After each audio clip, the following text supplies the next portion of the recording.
Never do satanic rituals. The story that I am about to tell you is 100% true. All the people and events are real. I'm going to change the names for privacy concerns, but everything else is real, and I have experienced it firsthand. In the end, this will be more of a warning than a story. I want the world to know what really happens when you mess with powers beyond our control. Okay, so I have this friend, let's call him Mike. I've known Mike my whole life. He's always been there for me, and he's stuck with me through thick and thin. Growing up, Mike and I have never had that many friends. Because of this, we grew very close. We're teenagers now, and high school hasn't been that great for me. I still struggle with making friends, and it never helped when Mike hit puberty and became attractive. All the girls wanted him, and soon I kind of faded into the background. But he never forgot about me. He would still come over every Wednesday for our weekly pizza and horror movie night. So, back to the story, or warning, whatever you want to see it as. Mike and I were watching this new horror movie that came out called The Possession, which wasn't really anything new. But it all began when the last line of the movie was spoken in some weird language. Mike looked over at me with blank eyes and said, "It's never over." Now, at first I was like, what are you talking about? But then I realized that he was translating the language that was spoken. I sort of laughed it off and asked him if it was Latin or something, but he just shook his head, still staring at me with those blank eyes, and said, "No, it's Enochian." Now, I had no idea what that meant, so after Mike left, I quickly went to my computer and looked it up. What I found shocked me. It turns out that Enochian was a language originally created to speak with angels, but was later found out to have been communicating with fallen angels and demons. After that, it became a satanic language. Now, I had no idea how Mike would know the language. He could barely speak Spanish. I just sort of blew it off for the night, however. I figured he just picked it up from watching so many horror movies. The next day at school, I went and asked Mike about the language. He just sort of laughed it off and said that he and his buddy learned it so that they could pass notes in class without anyone knowing what it said. Seemed pretty legit to me, so I let it go. Big mistake. It was the next day that everything changed. I was sitting in my room when I heard someone yell my name. I ran to my window and saw, sprinting straight for my house, one of Mike's friends. We called him Dan.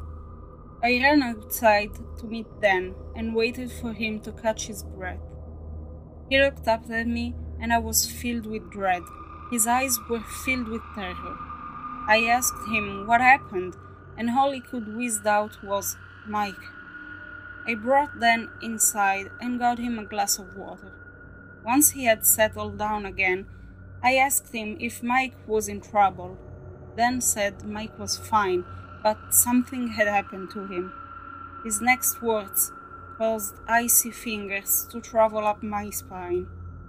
Mike and I were walking in the woods when he brought up some weird language that he learned to do weird magic spells or something. I think he called it Enochian. Anyway, so he told me he could kill a frog, so he picked one up and started chanting in this weird, creepy language. The frogs started to wither and dry up like it had been in the sun too long, and then it died. So I went over to Mike, and when I touched him on the shoulder, he turned around, and you're not going to believe this, but his eyes were white, completely white, like they had rolled back in his head or something. After that, he screamed and started chasing me through the woods. He almost caught me when I was near your house. Didn't you see him behind me? Which way did he go? All I could do was sit there in shock. Mike had lied to me. Dan didn't know about Enochian, and he was using it for more than just passing notes like he'd claimed. But the scariest thing about the entire situation was that I didn't see Mike behind them.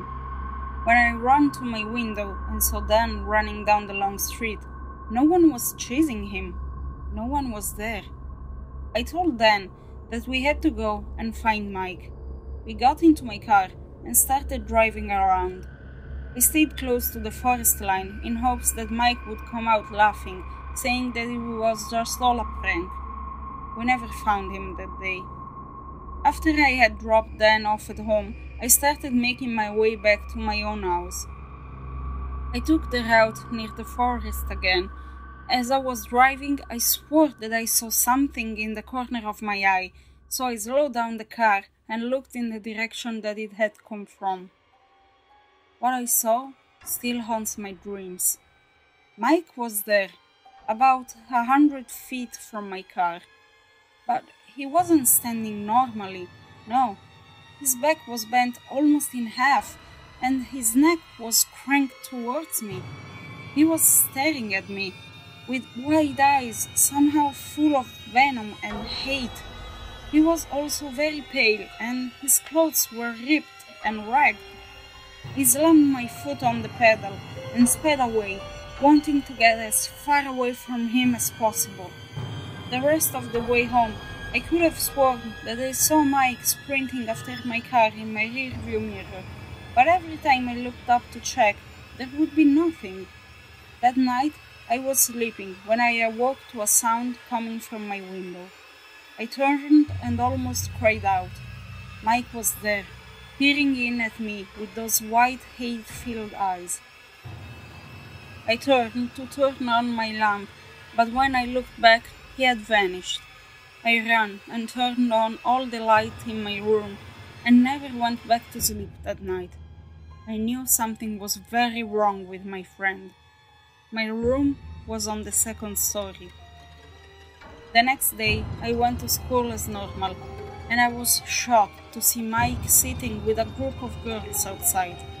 When he saw me, he looked up at me with a huge cartoon grin on his face and winked.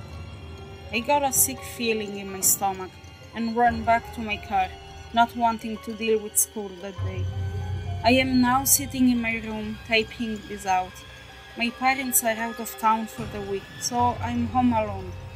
Only, I don't think I'm alone. I can hear a tapping noise coming from my closet, and somehow I think I know who it is.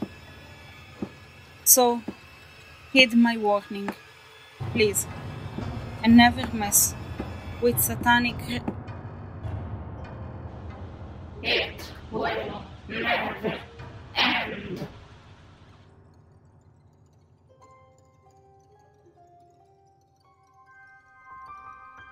Hello, I am the Gothic Librarian. I hope you enjoyed this reading. If you did, please leave a comment, a thumb up, and share it with your friends. And if you haven't already, subscribe to my channel, as it really helps me a lot.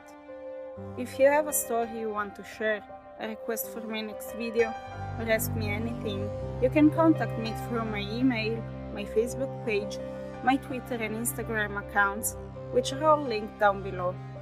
I will see you at my next public reading here at the Gothic Library. In the meanwhile, feel free to take a look around, and keep in mind, it's in the dustiest books that you may find the best stories.